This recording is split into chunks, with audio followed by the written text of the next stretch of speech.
Hello students, आज अपन next exercise miscellaneous of chapter 1 शुरू करने जा रहे हैं। दो ही एक्सरसाइज अपने पढ़ी है इस चैप्टर में अपन ने, रिलेशन के बारे में, रिफ्लेक्सिव, सिमेट्रिक और ट्रांजिटिव, और नेक्स्ट फंक्शंस के बारे में, 1 और 1 2 के बारे में। उसी से रिलेटेड क्वेश्चंस ही आपको करने हैं। बाकी क्वेश्चंस ओमिट हुए हैं तो मैं आपको बता दूंगा ये क्वेश्चंस आपको नहीं करने हैं। सबसे पहले एग्जाम्पल 41।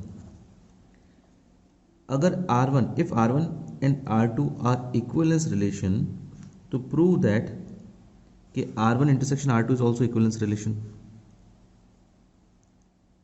ओके, बहुत इजी है ये। मान लेते हैं ये R1 और R2 आर रिलेशंस और सेट यानी सेट A, ठीक है। Let R1 and R2 are relations on any set A. तो अब R1 इंटरसेक्शन R2 के बारे में भी आपको प्रूव करना है कि वो इक्विवेलेंस रिलेशन होगा। तो चलिए पहले रिफ्लेक्सिव के बारे में करते हैं। रिफ्लेक्सिव कैसे करेंगे बेटा?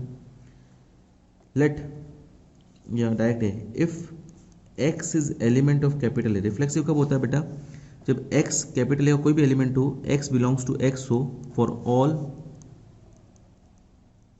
All x belongs to capital A. हर एक एलिमेंट ए के लिए x, x जो है R1 इंटरसेक्शन R2 में होगा तो अपन कहेंगे R1 इंटरसेक्शन R2 जो है रिफ्लेक्सिव है। अब देखिए, अगर x ए का एलिमेंट है तो दैट इम्प्लाइज x, x जो है श्योरली R1 के अंदर होगा and x, x surely R2 के अंदर होगा। क्यों? Since R1 and R2 are equivalence relation. R1 और R2 तो दोनों इक्विवेलेंस रिलेशन दे रखे हैं ना, तो मतलब x, x R1 intersection R1 और R2 दोनों में होगा ही होगा, क्योंकि रिफ्लेक्सिव है ना बेटा। इक्विवेलेंस रिलेशन दे रखा है, इसका मतलब R1 और R2 रिफ्लेक्सिव है, और रिफ्लेक्सिव में हर एक एलिमेंट खुद से बिलोंग करता ही है। तो इसका मतलब ये हुआ कि x, x R1 में भी है, x, x R2 में भी है। तो अगर x, x दोनों में ही है, मतलब x, x जो है वो इंटरसेक्शन में ही होगा गया। तो इसका मतलब R1 इंटरसेक्शन R2 जो है वो रिफ्लेक्सिव हो गया, ठीक है। अब सिमेट्रिक के बारे में देखते हैं। अगर सिमेट्रिक में क्या होता है बेटा? x, y अगर R1 इंटरसेक्शन R2 में है तो y, x भी R1 इंटरसेक्शन R2 में होना चाहिए। तो देखिए, अगर x, y R1 intersection R2 में हुआ तो इसका क्या मतलब हुआ कि x, y जो है दोनों में होगा, R1 में भी होगा एंड R2 में भी होगा। अब अगर x, y दोनों में है तो इसका मतलब ये हुआ x, y R1 में है तो y, x भी तो R1 में होगा। क्यों बेटा? क्योंकि R1 इक्विवेलेंस है तो मतलब सिमेट्रिक भी होगा ही होगा। R1 and R2 are equivalence relation, तो इसका मतलब सिमेट्रिक भी होगा ही होगा। मतलब हर एक एलिमेंट का उल्टा भी ऑर्डर पेयर उस रिलेशन के अंदर होगा ही होगा। R2 भी तो सिमेट्रिक है, मतलब y, x is element of R2 होगा ही होगा। अब y, x R1 के अंदर भी है, y, x R2 के अंदर भी है, मतलब y, x R1 intersection R2 के अंदर होगा। तो that implies R1 intersection R2 is symmetric. Reflexive हो गया, सिमेट्रिक हो गया। अब नेक्स्ट बारी आती है ट्रांजिटिव की। सिमिलरली ट्रांजिटिव भी हो जाएगा बेटा। ट्रांजिटिव में क्या होता है कि अगर x, y R1 intersection R2 के अंदर है, y, z भी अगर R1 इंटरसेक्शन R2 के अंदर है, if x, y is element of R1 intersection R2 है, तो आपको ये प्रूव करना है, एक सेकंड, y, z भी element of R1 intersection R2 है, तो ये प्रूव करना है कि x, z भी R1 इंटरसेक्शन R2 में होगा। कैसे प्रूव करेंगे बेटा? x, y दोनों में है, इसका मतलब ये हुआ x, y जो है R1 के अंदर भी है, x, y जो है R2 के अंदर भी है, और y, z दोनों के अंदर है। इसका मतलब क्या हुआ? y, z R1 के अंदर भी है एंड y, z R2 के अंदर भी है। अब x, y, z दोनों R1 के अंदर अगर है तो इसका मतलब ये होगा x, z भी तो R1 के अंदर होगा, क्योंकि R1 and R2 are equivalence relation. Similarly x, y भी R2 के अंदर है, y, z भी R2 के अंदर है, इसका मतलब x, z भी एलिमेंट ऑफ R2 होगा। तो मतलब x, z is element of R1 intersection R2 हो गया। मतलब जब भी x, y R1 intersection R2 के अंदर है, y, z R1 intersection R2 के अंदर है, तब x, z R1 intersection R2 के अंदर हो गया। इसका मतलब R1 intersection R2 is transitive. अब R1 intersection R2 reflexive, symmetric, transitive तीनों है, इसका मतलब इक्विवेलेंस रिलेशन है। सिंपल है क्वेश्चन बेटा। चलिए नेक्स्ट करते हैं एग्जाम्पल 22।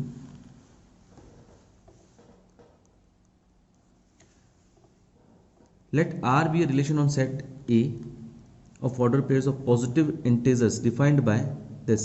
अच्छा, कोई भी दो order pairs x, y related to u, v होगा if and only if x, v is equals to y, u हो।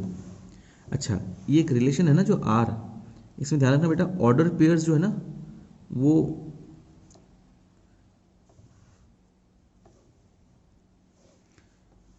इसके अंदर बेटा आर जो है वो ऑर्डर पेयर्स का के बीच में रिलेशन है बेटा, है ना। हमेशा अपन ने जो रिलेशन पढ़ा अभी तक वो नंबर्स के बीच में रिलेशन पढ़ा है। मतलब ऑर्डर पेयर्स इसके अंदर अपन लेते हैं एक्स, वाई, मतलब एक्स रिलेटेड टू वाई। इस बार इस प्रकार से है, दो ऑर्डर पेयर्स हैं, ये ऑर्डर पेयर से रिलेटेड होगा अगर वो इस कंडीशन को सेटिस्फाई करे। इस तरह के ऑर्डर पेयर्स में जो एलिमेंट है ना बेटा वो वापस ऑर्डर पेयर्स हैं, इस प्रकार का है। जैसे एग्जाम्पल के तौर पर पॉजिटिव इंटीजर्स है ना बेटा, अगर फर्स्ट और लास्ट का मल्टीप्लिकेशन और सेकंड थर्ड का मल्टीप्लिकेशन सेम आना चाहिए। मतलब आर में एक एलिमेंट ये भी होगा, देखना मैं लिख देता हूँ 1,6 1,2 रिलेटेड टू 3,6 होगा। एक ये ऑर्डर पेयर होगा इसमें, क्योंकि 1 और 6 का मल्टीप्लिकेशन 6 आया, 2 और 3 का मल्टीप्लिकेशन भी 6 आया, तो ये जो 1,2 होगा वो 3,6 से रिलेटेड होगा। तो इस ऑर्डर पेयर्स के अंदर भी ऑर्डर पेयर्स होंगे बेटा, ओके। अच्छा, आपको ये प्रूव करना है, ये एक इक्विवेलेंस रिलेशन है। चलिए करते हैं। इक्विवेलेंस रिलेशन क्या होगा बेटा, ये आपको करना नहीं है, केवल मैंने तो आपको आइडिया लगाने के लिए बताया है, आपको केवल डायरेक्ट ही करना है। आपको रिफ्लेक्सिव के लिए क्या प्रूव करना पड़ेगा बेटा, इक्विवेलेंस के लिए आपको तीनों चीज़ें प्रूव करनी होगी, रिफ्लेक्सिव, सिमेट्रिक, ट्रांजिटिव। रिफ्लेक्सिव के लिए क्या करना पड़ेगा बेटा, एक्स, वाई क्या रिलेटेड टू एक्स, वाई होगा।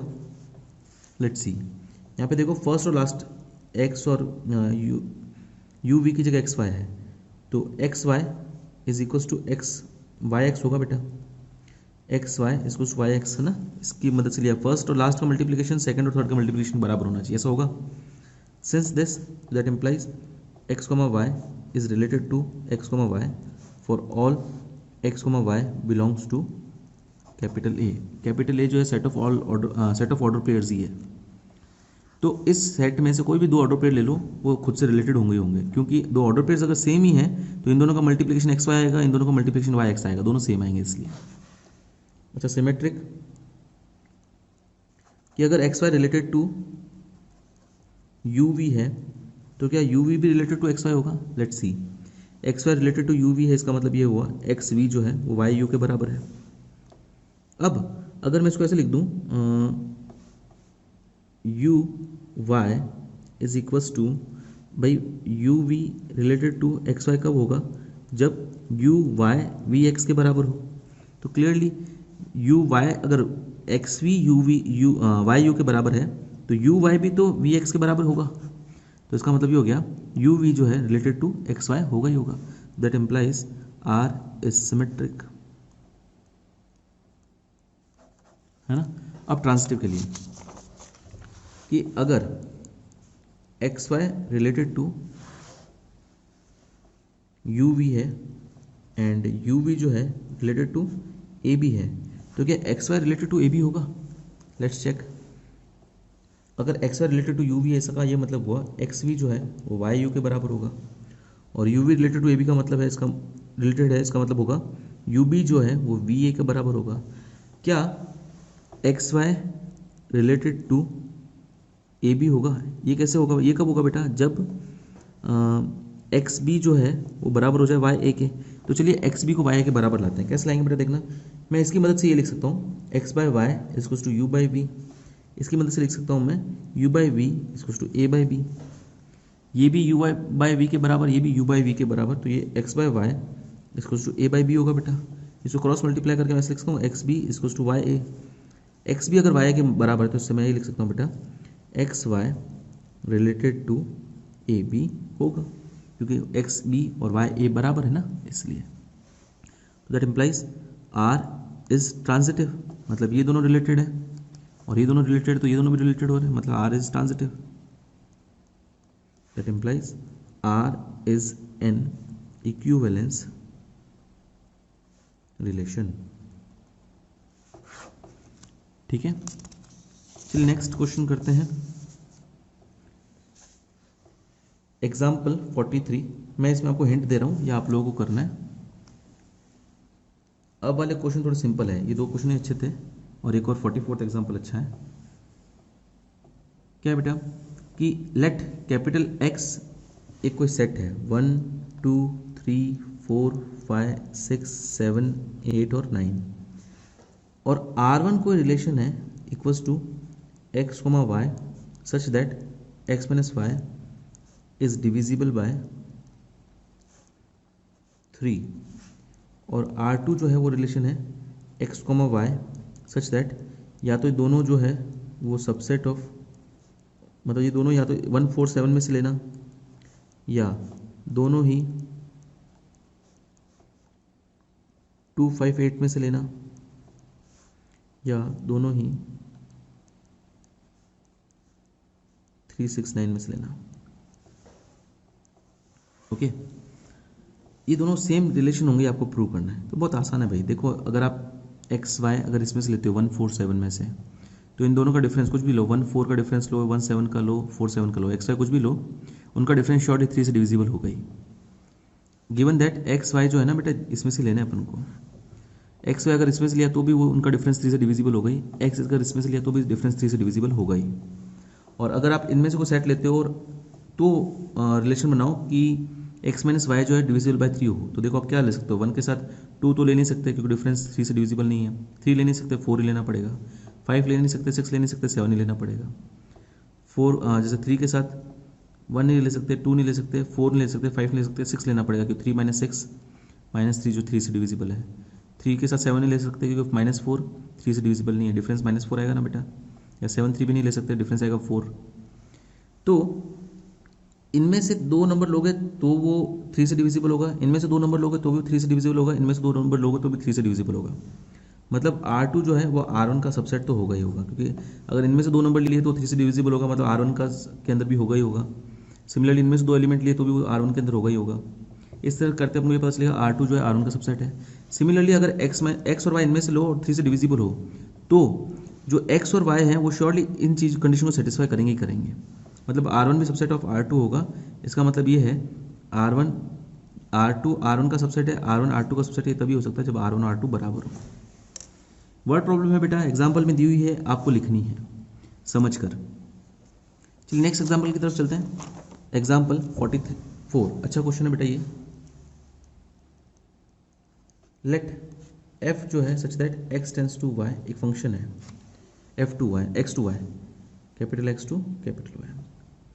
Defined a relation R in x given by, अच्छा एक रिलेशन है R, वो x के ऊपर डिफाइंड है, इसके ऊपर डिफाइंड है, इसके अंदर a, b होंगे such that f a equals to f b अगर हो, अगर दोनों की इमेज, दोनों की फंक्शन की मैपिंग जो है ना सेम हो ना तो वो रिलेशन में आएंगे, अगर मैपिंग सेम नहीं होगी तो रिलेशन नहीं आएंगे। Examine whether R is an equivalence relation और नॉट। चलिए देखते हैं रिफ्लेक्सिव के लिए। रिफ्लेक्सिव के लिए दोनों सेम हो, अगर दोनों सेम है बेटा तो ऑब्वियसली एफ ए और एफ ए बराबर ही होंगे for all A element of capital x. X का कोई भी एलिमेंट ले लीजिए, ध्यान रखिएगा कि आर जो है कैपिटल एक्स पे डिफाइंड है फंक्शन रिलेशन। तो अगर आप ए और ए दोनों एलिमेंट ही सेम लो तो उनकी मैपिंग, उनकी जो फंक्शन की इमेज आएगी वो सेम ही आएगी। इसका मतलब ए जो है ए कॉमा ए जो होगा वो एलिमेंट ऑफ आर होगा ही होगा फॉर श्योर, तो that implies R is reflexive. Next symmetric के लिए बेटा कि अगर A comma B is element of R है तो क्या बी कॉमा ए भी एलिमेंट ऑफ आर होगा? हाँ होगा, बहुत सिंपल है ये भी। अगर A comma B element of R, इसका क्या मतलब हुआ, रिलेशन के अंदर कब आएंगे बेटा, अगर एफ ए और एफ बी बराबर हो। अगर एफ ए और एफ बी बराबर है तो इसका मतलब ये होगा एफ बी और एफ ए भी बराबर होंगे, और एफ बी और एफ ए बराबर है, इसका मतलब क्या होगा, B comma A is element of R होगा ही होगा। तो that implies R is symmetric. Similarly transitive के लिए बेटा कि अगर A comma B element of R है and B comma C element of R है, तो क्या ए कॉमा सी भी एलिमेंट ऑफ आर होगा? देखते हैं। अगर A comma B element of R है, इसका मतलब ये हुआ एफ ए एफ बी के इक्वल होगा, और B comma C element of R, इसका मतलब एफ बी जो है एफ सी के बराबर होगा बेटा। एफ ए एफ बी के बराबर, एफ बी एफ सी के बराबर, तो इसका मतलब ये हुआ एफ ए एफ सी के बराबर होगा। इसका मतलब ये हुआ A is equal to A comma C is element of R होगा ही होगा। तो आर जो है वो ट्रांजिटिव हुआ। ओके, तो आर रिफ्लेक्सिव भी हुआ, सिमेट्रिक भी हुआ, ट्रांजिटिव भी हुआ। इसका मतलब ये हुआ R is an equivalence relation होगा ही होगा फॉर श्योर। समझ में आया बेटा? चलिए नेक्स्ट क्वेश्चन की तरफ चलते हैं। एग्जाम्पल 46, इजी क्वेश्चन है। Find the number of all one one function from A to itself. अच्छा, ए से ए में वन वन फंक्शन निकालना है। वन वन क्या होता है बेटा कि डोमेन के हर एक एलिमेंट की, जहाँ पे ए आपको दिया हुआ है 1 2 3, डोमेन के हर एक एलिमेंट की एक और एक यूनिक इमेज होनी चाहिए। 1 2 3 से 1 2 3 बेटे परम्यूटेशन कॉम्बिनेशन के क्वेश्चन जैसा है। हर एक एलिमेंट की एक यूनिक इमेज होनी चाहिए, तो 1 किससे कनेक्ट कर सकते हो आप? तीनों में से किसी के पास भी कर सकते हो, तो आपके पास ऑप्शन होंगे 3।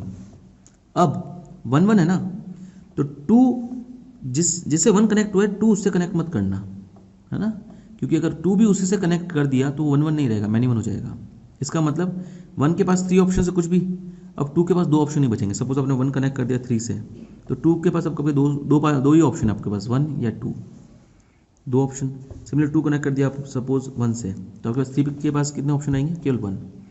तो total number of one one function जो है वो बन सकते हैं 6। मैं आपको बना के बताता हूँ। 1 2 3 से 1 2 3 है ना, या तो ऐसे कर लो, ऐसे कर लो डायरेक्ट कनेक्ट। एक ये वन वन फंक्शन हो गया, एक ये वन वन फंक्शन हो गया,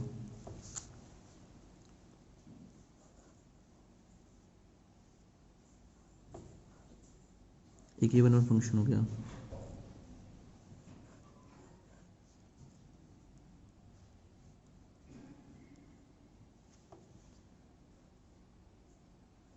एक ये वन वन फंक्शन हो गया,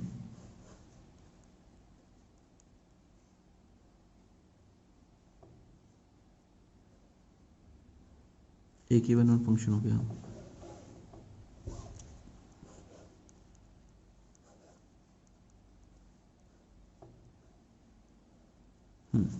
ये 6 फंक्शंस बन सकते हैं 1 1। वैसे आपको सिर्फ करना नहीं है, मैंने सिर्फ आइडिया देने के लिए आपको बताया, ऐसे 6 वन फंक्शन बना सकते हो। आपको तो डायरेक्ट इससे करना है। ओके, एग्जाम्पल 45 आपके ओमिटेड है, वो नहीं करना है। एग्जाम्पल 47 और एग्जाम्पल 48, ये 2 क्वेश्चंस मैं आपके लिए छोड़ रहा हूँ, आप लोग एक बार ट्राई कीजिएगा, उसके बाद अपन लाइव क्लास में इसे सॉल्व करेंगे। ऐसा है कि 47 में क्या बेटा, एक फंक्शन, एक सेट है 1 2 3, आपको एक रिलेशन आर है उसमें बनाना है 1 2, तो श्योरली डालना ही डालना है, और इसके अलावा क्या डालें, जैसा बोल रहा है कि कितने तरीके से 1 2 तो आना ही चाहिए, और कितने रिलेशन आप अलग अलग ऐसे बना सकते हो कि वो रिफ्लेक्सिव हो, ट्रांजिटिव हो और सिमेट्रिक ना हो। ठीक है, तो रिफ्लेक्सिव है तो पहले कार्टेशियन प्रोडक्ट निकाल देना आप लोग। एक का ए से उसमें आएंगे बेटा 1 1 1 2 1 3 2 1 2 2 2 3 3 1 3 2 3 3। ओके, अब ये रिलेशन आर जो रिफ्लेक्सिव होना चाहिए, रिफ्लेक्सिव होना चाहिए मतलब ये तीनों तो आपको जरूरी डालने ही पड़ेंगे। ट्रांजिटिव होना चाहिए, मतलब जब भी A comma B B comma C element of R हो तब A comma C element of R होना ही चाहिए, और सिमेट्रिक नहीं होना चाहिए, मतलब ऐसा एक ना एक एलिमेंट आप ऐसा डालना जिसका उल्टा उस सेट में प्रेजेंट ना हो। ओके, तो ऐसे आप कितने डिफरेंट रिलेशंस बना सकते हो उसका काउंट आपको बताना है। सिमिलरली 48 क्वेश्चन भी ऐसा ही है, उसमें सेम है 1 2 2 1 डालना है, और वो रिफ्लेक्सिव सिमेट्रिक ट्रांजिटिव तीनों होना चाहिए। आप ट्राई कीजिएगा और बताइएगा कितने डिफरेंट रिलेशन ऐसे बन सकते हैं, और इसे डिस्कस अपन लाइव क्लास में करेंगे। आज आपकी मिसलेनियस होमवर्क है। आज के लिए इतना ही। Thank you.